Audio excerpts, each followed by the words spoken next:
Last month I had a request of about a video of advice for a newly military spouse.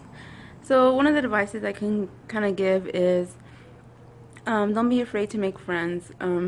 I know when you move to a new area, you don't know anybody. Don't be scared to make friends because they're in the same situation as you, and I'm pretty sure they're eager to make friends too. I found some of my best friends through baby center. Even before I had a kid, before I had a son, I found two of my friends through there, and we met in person, and we did a lot of like window shopping, and they became really great friends with us. One of them was my friend Christian. She and her family, we kind of did everything together. We kind of made it a tradition every summer because you get free military passes like to an amusement park of your choice that's participating, like SeaWorld participates. I think Kings Dominion was one of the ones that participates. I know Sesame Street Park, I think, participates. So we would do like once a summer we used to go claim our free tickets and go to an amusement park, and we did a lot of holidays together.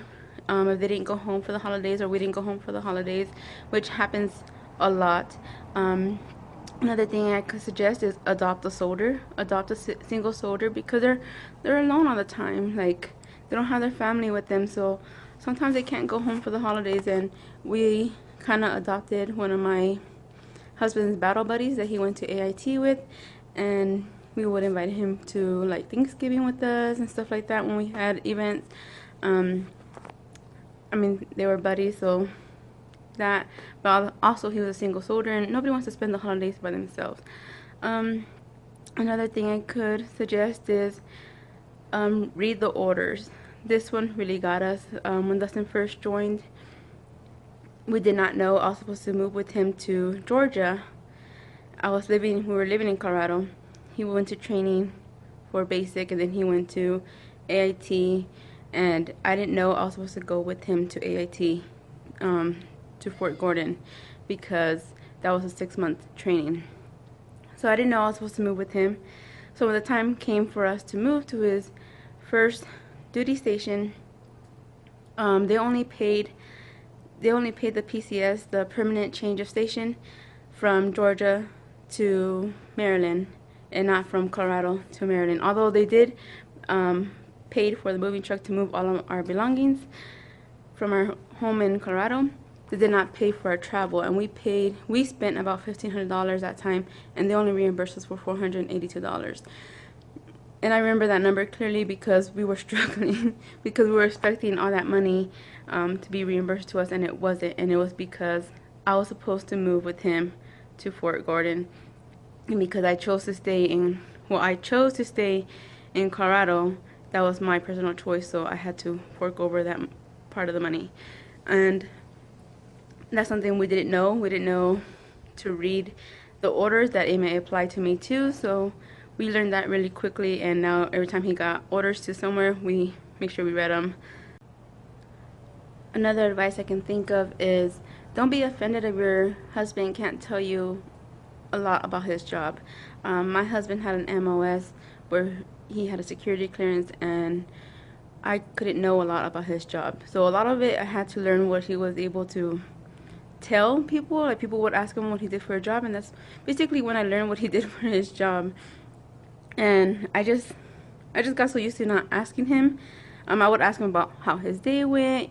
You know, we talk about like stuff like that, but nothing in detail about what his job was like, what he did at work.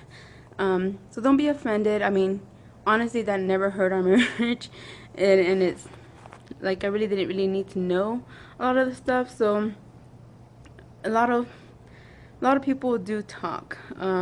We were stationed at a place where the anthrax happened.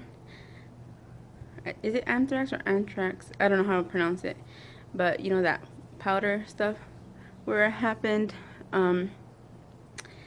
And there was like a lot of laboratory stuff, so like people, I hung out with a lot of wives and they talked, and that's not always a good thing.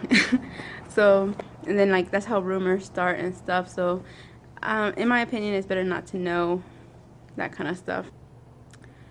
And you don't always have to know the lingo. My husband has been in the military for almost 8 years, and I still don't know all the lingo, like what some abbreviations are for. I know there's a name for it. You see, I don't even know what that is. But like the PCS, I know that one because we moved so many times. Permanent change of station, like AIT, advanced initial training, you know, stuff like that. But I just know the very basic. I don't know all the lingo, and like it's not really important for you to know all of that. And I know I said don't be scared to make friends, but at the same time, you want to choose your friends wisely. There is a lot of drama out there, especially in the military community. So you want to avoid that. You don't want to get sucked into that drama life. I was fortunate to meet amazing people, and I have amazing friends all over the world. I have friends in Germany. I have friends in Hawaii. I have friends who have lived in Alaska, and I have friends like all scattered throughout the world, and I'm able to see some of them every now and then. When we lived in Missouri, we traveled through Kansas to come to Colorado, and I would stop and see my friend Christian. When I was living in Colorado and we were traveling to go to Illinois to visit Dustin's family, I would always stop at Kansas too to see my friend Lisa, my childhood friend, and I would always stop there to see her every single time we passed through there, which was very often, at least once a year. And then I was traveling down to Texas. I was able to stop in San Antonio to see my friend Lori, who I met in Maryland. So it's a very amazing experience, and you make a lot of sweet friends and memories, and you are friends for like a lifetime, and I love that. And I get to keep in touch with them through social media, and also within our travel. Sometimes our paths do collide. Like my friend Eleni in Missouri, I actually started talking to her online in Maryland. My husband was stationed there. Her husband got stationed there. She had just come back from Germany, from being in Germany, and we didn't actually meet in Maryland. We lived like in the same neighborhood, but we never actually got to meet until I moved to Missouri. So we both lived in the same area, basically just not even a mile from each other in Maryland, and we just never got the chance to meet. But we were friends online on social media. Then once Dustin was in Korea, I went to Texas, and we kind of started talking online more because we were both heading to Missouri. She kind of knew they were going to go to Missouri too, and we were already heading there. So once we headed to Missouri, she, like about, I want to say 6 months after, they moved from Maryland to Missouri, and that's when we met, and we hung out a lot. We went to bingo all the time. She's the one who did my hair for free because she was going to cosmetology school, and so she's the one who did my highlights for her for her interview for her job.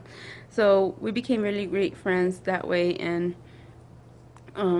our paths were able to cross again, and this time we were able to meet. So it's an amazing experience. Don't fall into the myth that you can't be friends with a high-ranking soldier, like their spouse. A lot of people think like, oh, I can't be her friend because her husband is this and this.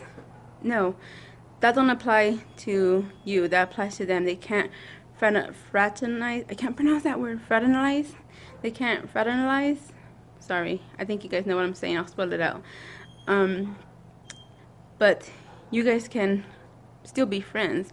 Don't fall into that myth that you can't be friends. One of my great friends is Jessica, and her husband happens to be a captain in the Army, and that never been an issue for us. And she would always host like a